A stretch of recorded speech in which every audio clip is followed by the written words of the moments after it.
पौराणिक कथाएं दुनिया भर की संस्कृति में समाई हुई हैं। ये ऐसी कहानियां नहीं हैं जो बच्चों की किताबों में मिलती हैं, बल्कि गहरी सावधानी बरतने वाली ये कहानियां जो एक जनरेशन से दूसरी जनरेशन को पास हुई है। आज हम इन्हीं डार्क चिलिंग फोकलोर के बारे में बात करेंगे, जो अलग अलग देशों में कई सालों से दिखती और सुनाई देती आ रही हैं। ये प्रेत बाधित आत्माओं की कहानियां आपको यकीनन रात में जगाए रखेंगी।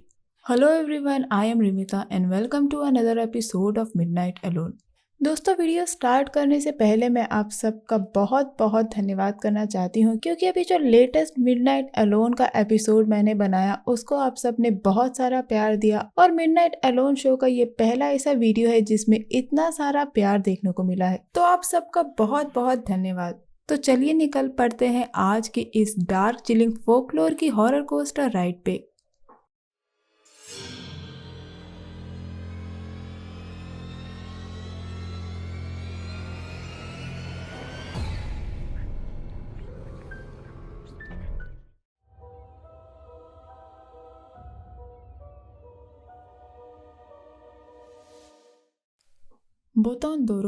बोतोंदोरो, जिसको पियोनी लैंटर्न के नाम से भी जाना जाता है, ये 17वीं शताब्दी के जापान में ओरिजिनेट हुई और जापानी कल्चर में सबसे प्रसिद्ध घोस्ट स्टोरीज में से एक बन गई। हालांकि इसके कई वर्जन्स हैं।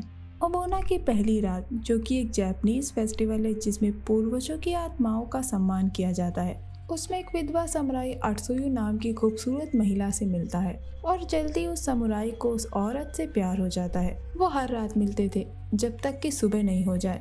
अटसुयु हमेशा एक यंग लड़की के साथ नजर आती थी जो एक पियोनी लालटेन पकड़े हुए नजर आती थी।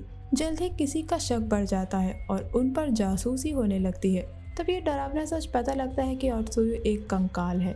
हालांकि समुराई का प्यार अटसुयु के लिए इतना मजबूत था कि वह दूर नहीं रह सका। उसने वार्निंग को भी अनदेखा कर दिया और एक मंदिर में उसकी कब्र पर उसका पीछा करता है।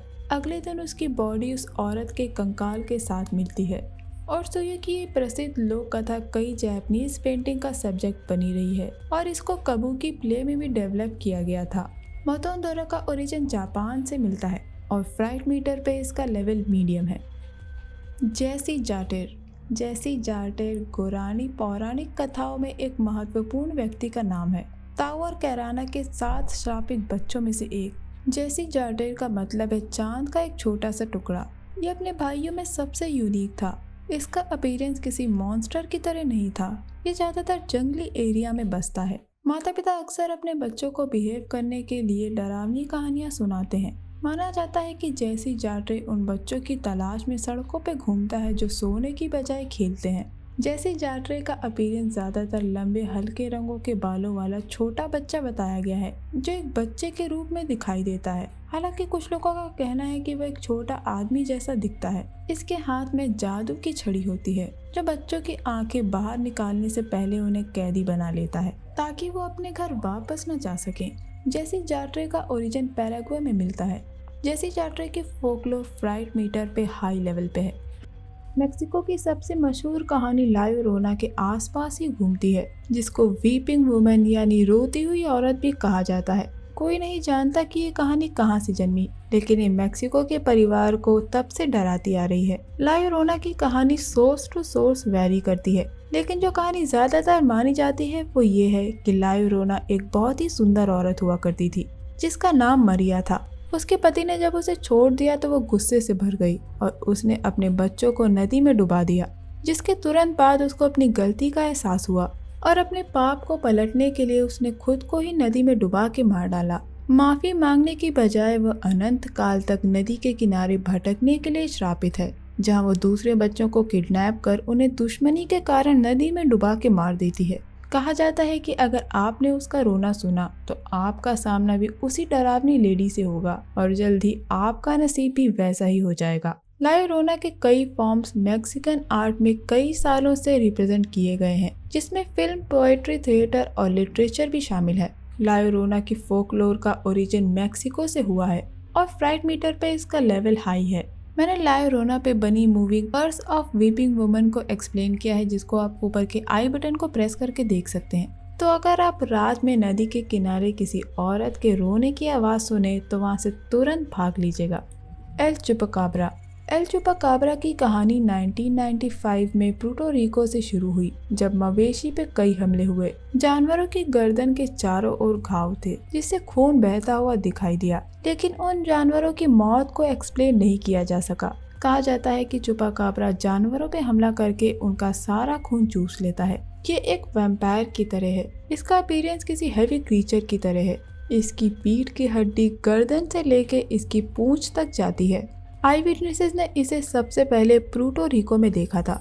चुपाकाब्रा का गोट सकर कहा जाता है, जिसमें चुपा का मतलब है चूसना और काब्रा का मतलब है गोट। पुर्टो रिको में जिन्होंने चुपाकाब्रा को देखा है, कहा जाता है कि वो 3 से 5 फीट लंबा है, जिसके चमगादड़ जैसे पर हैं, काली और लाल बड़ी आंखें हैं और जिसकी लंबी सी जबान है। कुछ लोगों ने बताया कि उसके छोटे हाथ हैं, लेकिन वो काफी लंबी दूरी तक छलांग लगा सकता है। अप्रैल 1996 में 2000 से भी ज्यादा जानवर चुपाकाब्रा के विक्टिम्स बने थे। चुपाकाब्रा का ओरिजिन पुर्टो रिको से हुआ और फ्राइट मीटर पे इसका लेवल मीडियम पे है। Deer woman. डियर वुमन एक एनिमल स्पिरिट है, जिसको पूरे नेटिव अमेरिकन आर्ट और पौराणिक कथाओं में देखा जा सकता है। कहा जाता है कि ये कभी कभी जानवरों के रूप में दिखती है, तो कभी कभी ये एक सुंदर औरत के रूप में दिखती है, या फिर दोनों के रूप में, जिसमें इसके सर पे डियर की तरह सींग होती है और चेहरा एक औरत का। लेकिन कथाओं में ये एक मिस्चीवियस रोल प्ले करती है। डियर वुमन पराये पुरुषों को सिड्यूस करती है और उन्हें मरने के लिए छोड़ देती है। डियर वुमन आदमियों को लालच से बर्बाद करने के लिए जानी जाती है। कहते हैं कि इसको मंत्र से भगाया जा सकता है, तो कुछ का कहना है कि इसका जादू तब टूट जाएगा अगर आप इसके पैरों की तरफ देखें।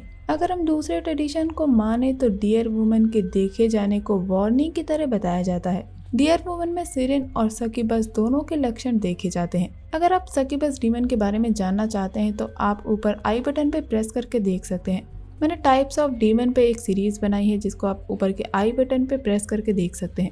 डियर वुमन को आप कई मूवीज में देखेंगे, जिसमें डियर वुमन का कॉन्सेप्ट को इंक्लूड किया गया है।